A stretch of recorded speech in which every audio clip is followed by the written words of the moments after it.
mtu kwa ile portion ambayo unashingilia kwa hii service, na wale ambayo wanatuombea in silence, wale ambayo hatuwaoni, tunataka kuchukua nafasi hii kushukuru Mungu kabisa.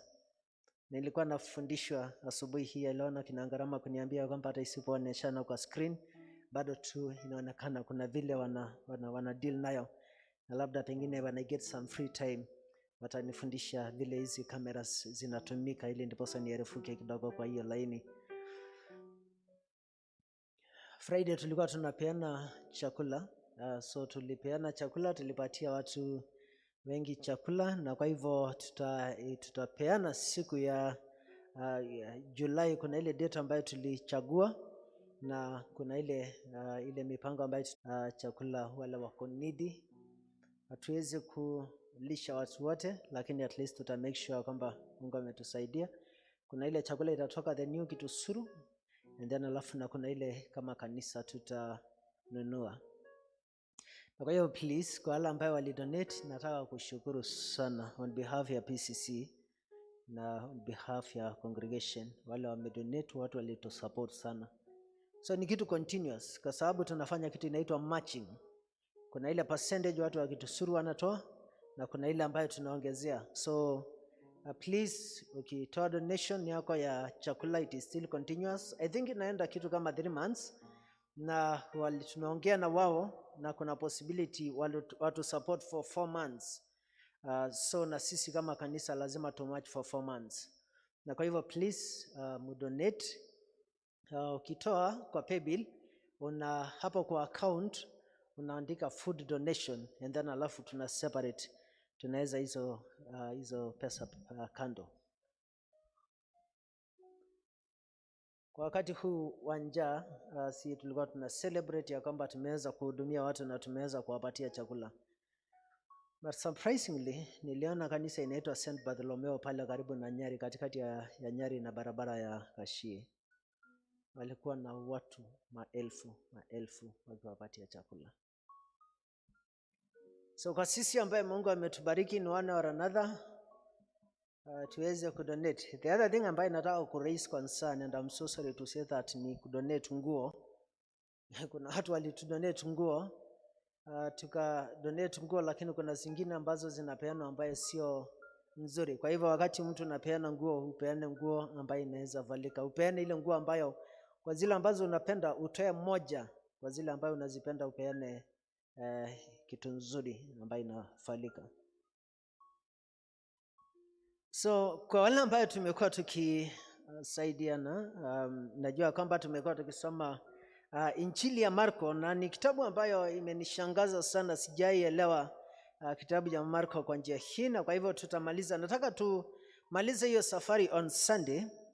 Na kwa hivyo in case tukimaliza Marko, because lazima tutamaliza, tutasoma the second John. Second John inakuaga 13 verses. And then alafu tukimaliza second John kwa siku moja, tutasoma third John, ambaye pia iko na actually third John iko na 14 verses. And then alafu Jude, ambaye Jude iko na 25 verses. So once tukimaliza Mark, ninajua kwamba it is a lot of discipline. Najua kwamba lazima mtu ujitolee, umake sure kwamba umesoma vizuri. Najua kwamba chapter per day kuna kitu ambayo shetani analeta, alafu unastukia kwamba umesahau. Lakini even before you go to bed, una make sure kwamba unasoma kwa hiyo Injili. Na kwa ile ambayo imeshika attention yangu ni Marko mlango wa 10 mstari wa 46 mpaka 52. Ilikuwa inaongea juu ya huyo mtu ambaye anaitwa Bartimaeus, na sisi wote even wakati ambapo nilikuwa kwa Sunday school, ni story ambayo walimu wa Sunday school walikuwa wanatufundishaga. Na kuna mambo mengi ambayo watu wanaonaga katika hiyo gospel ya Mark, and especially kwa hiyo story ya Bartimaeus. But also wakati ambapo nilipokuwa, because nimekuwa kwa kuomba, nimekuwa kwa hali ya kusoma scripture, nimekuwa nikijaribu kumsikiliza Mungu kupitia kwa scriptures. Na kuna mambo tofauti ambayo nimeweza kuona kwa hizi verses. In the first place tunaambiwa ya kwamba Bartimaeus alikuwa mtu kipofu. Na hakuna kitu kibaya in life kama ulemavu, kwa sababu ulemavu wa Bartimaeus ilikuwa so bad because at least ijapokuwa ulemavu ni ulemavu, lakini hakuna ulemavu kama ya kutoona, because ukitaka kwenda choo lazima ushikwe mkono upelekwe, ukitaka kwenda pahali lazima ushikwe mkono upelekwe. Na so Bartimaeus ni kama isipokuwa Mark hajatuambia, lakini lazima kulikuwa na watu ambao walikuwa wanamchukua, wanakuja wanamwacha kando ya njia akiomba pesa mpaka ifike jioni, and then alafu anakuja na anachukuliwa. So Mark hajatuambia for how long huyu mtu ameweza kubeg, lakini alikuwa anatoka kwa familia ya Bartimaeus. Na sikupata nafasi ya kujua exactly the background, kama familia ya Bartimaeus ilikuwa Jewish, ilikuwa familia ya aina gani, ya level ya umaskini, something like that.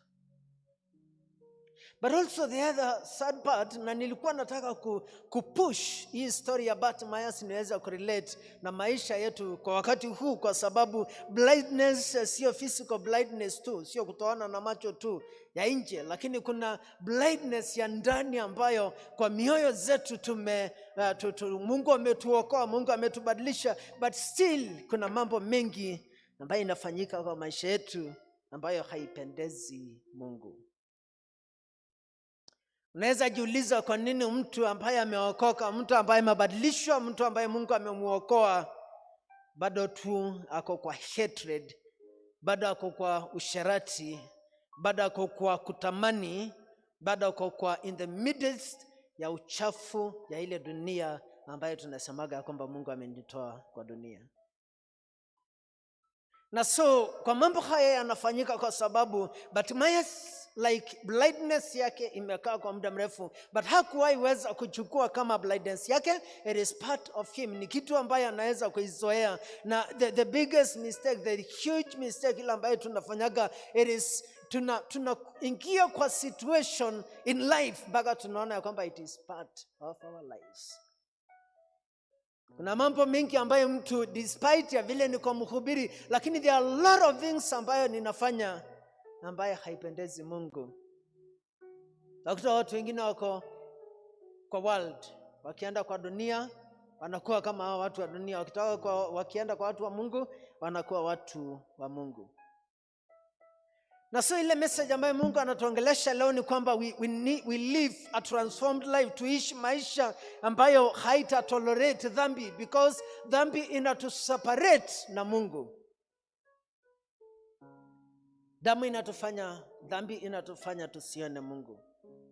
We have tolerated sin so much, na tumefungwa macho na dhambi, that we don't see bad things as disturbing. Because tunahitaji wakati ambapo tunafanya kitu ambaye haifai, lazima kuna kitu kwa roho ambayo inatuambia kwamba tumefanya kitu ambaye haifai. But it is no longer the case. Kwa sababu blindness, we are so blind we cannot see. Na so Bartimaeus wakati alimlilia Yesu Kristo, tunaambiwa kwamba watu wengi waliweza kumzuia asifike kwa Yesu Kristo. Watu walimwambia shut up, nyamaza.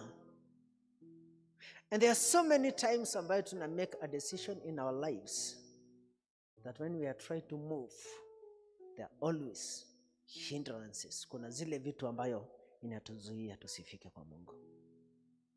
But Bartimaeus kwa sababu alimake a decision in his life ya kwamba it is enough is enough. I have to live a transformed life. I have to live a different life. I have to live a life of pleasing God, a life of dedication, ya kumwogopa Mungu, ya holiness.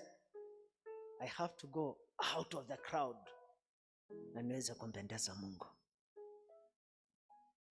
And basa Bartimaeus akakiri, akasema Yesu Kristo wakati alimuuliza, what do you want me to do to you? Ni nini unataka nikufanyie? Nataka kuona. Amen. Na Biblia inasema kwamba wakati alimwambia Mungu, Biblia inasema kwamba Yesu Kristo alimwambia kwamba arise and move, kwa sababu imani yako imekuponyesha. And out of that How many of us ambaye tunamlilia Mungu atuondolee upofu? Mungu ananisaidia, siwezi lead kanisa ya Mungu nikiwa mtu ambayo haoni. Lazima niweze kuwa mtu ambayo my eyes are open. I can be able to distinguish between bad and good. I can be able to distinguish na kusema kwamba hii ni mambo ambayo haiambatani na mambo ya Mungu, and I left them wakati ambapo Mungu alinibadilisha. So same applies to all of us. Because chenye inatuletea ugonjwa, chenye watu wamekuwa wakisema kwamba chenye imeleta corona ni dhambi za watu, right? And I don't dispute that, because kama kuna wakati ambapo kumekuwa na level ya evil ya wakati huu. We are becoming evil every single day. And the only thing ambayo inaweza ondoa corona, the only thing ambayo inaweza ondoa ugonjwa, the only thing ambayo inaweza ondoa HIV and AIDS, the only thing ambayo inaweza ondoa calamity, it is us rededicating our lives to God na kudeclare ya kwamba anything ambayo itatu separate na Mungu, we are not party to it. Amen. Na kwa hivyo wale ambao tuko hapa kwa service wasimame, and then alafu wale wako nyumbani waweze kukua keen, nikiwaombea kama mchungaji wenu, nikijiombea pia. Taka kuomba ili ndiposa Mungu aweze kutusaidia. Kwa wale ambao wangetaka kutoa maisha yao kwa Yesu Kristo, ningetaka kuwapatia hiyo nafasi, and then after that maybe uko nyumbani una reach out to us, unatutumia ujumbe, unakuja kwa kanisa unatuambia kwamba niliokoka wakati mchungaji alikuwa anatuhubiria message ya Bartimaeus. Mungu, nataka kukushukuru kwa sababu ya nafasi ambayo Mungu umetupatia. Asante kwa sababu ya mwaka na fadhili zako Mungu. Usiwahi kubali tuishi maisha ya blindness. Mungu, tunaomba katika jina la Yesu Kristo, utufungue macho ili ndiposa tuweze kujua chenye itatu separate na wewe Mungu. Mungu, utuhurumia katika jina la Yesu Kristo ili ndiposa tuweze kuexperience upendo wako. Utuonekanie Mungu, utusaidie, utuhifadhi katika wema wako, kwa sababu ni Mungu mwaminifu. Na kwa hivyo hata kwa wakati huu Mungu wetu wa mbinguni, tunataka kuomba katika jina la Yesu Kristo ya kwamba Mungu, kwa sababu ya wale ambao wanataka kutoa maisha yao, ya kwamba Mungu uwasafishe, uwasamehe dhambi zao. Kwa sisi ambaye Mungu tumekuwa kwa hii ministry, na Mungu kwa zile njia na kwa zile matendo ambayo haijakupendeza, ambaye Mungu tumejikuta tukiwa ndani yake, Mungu tunaomba ya kwamba Mungu tutakase na utusamehe Mungu. Mungu tusaidie tuweze kukufuata, sio kwa misemo tu, lakini pia kwa matendo. So tubariki Mungu, na ubariki wale wako nyumbani Mungu. Wasaidie Mungu, wa heal wale wanahitaji healing. Na Mungu tunaomba kwa sababu ya 10%, wale ambao wanatoa 10% asubuhi ya leo, wasaidie Mungu. Na wale wanatoa offerings zao, na wale wanatoa donation ya chakula na aina yoyote, Mungu tunaomba ya kwamba Mungu bariki hizo zote, na ili ndipasa Mungu tuweze kukuona, kwa sababu ni Mungu mwaminifu. Katika jina la Baba na la Mwana na la Roho Mtakatifu. Amen. Thank you so much. Nitawapatia blessings. And then wale ambao wana donate, mudonate through the paybill. Na also kuna kitu ambaye Mridhi amekuwa akinikumbusha throughout, ya kwamba unaenda kwa YouTube, una subscribe. I'm so sorry, nimekuwa nikikuwa so much occupied, ninasahau. Kwa hivyo unaenda tu kwa YouTube, kuna pale inaitwa subscribe, una click hapo na inakuwezesha kuona exactly ili ndiposa uweze kuingia kwa account yetu na uweze kufuata zile services ambazo tumekuwa nazo. So Mungu awabariki kabisa. Asante, acha niwapatie blessings. Nidautia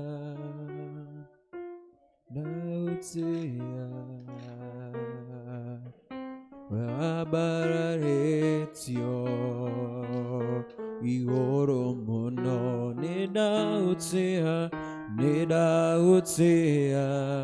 Jesu Nidautia Nakuinamirira we mutheru Nare horeri wa Ngai uria atengemenyeka uria utaria oroikaria ngoro cianyu na gwiciria gwanyu nigetha mutũre mumwendete Ngai ona mũrũ wake Jesu Kristo mwathani witũ. Ningĩ kĩrathimo kĩa Ngai mwene hinya wothe Ithe na Mũriũ na Roho Mũtheru kĩroiga na inyuĩ na kĩroikara na inyuĩ hĩndĩ ciothe tene na tene. Amen. Mwathani aroikara na inyuĩ. God bless you so much. Praise and worship. Mtatupatia wimbo. Asante sana Ken. Mungu awabariki sana. Asante. Ngai mũrathimi wĩrathimagĩra ũrĩa ũkwenda na gũtirĩ ũngĩkũria kĩũria watua kũrathima ũngĩharũrũkia gũtirĩ ũngĩkũria kĩũria Ngai mũrathimi Ngai mũrathimi wĩrathimagĩra ũrĩa ũkwenda na gũtirĩ ũngĩkũria kĩũria ma watua kũrathima ũngĩharũrũkia gũtirĩ ũngĩkũria kĩũria Ngai mũrathimi ndathimĩra wĩra wa moko makwa na ũhe gĩtũmi gĩa gũkenererũka Ngai mũrathimi wĩrathimagĩra ũrĩa ũkwenda Ngai mũrathimi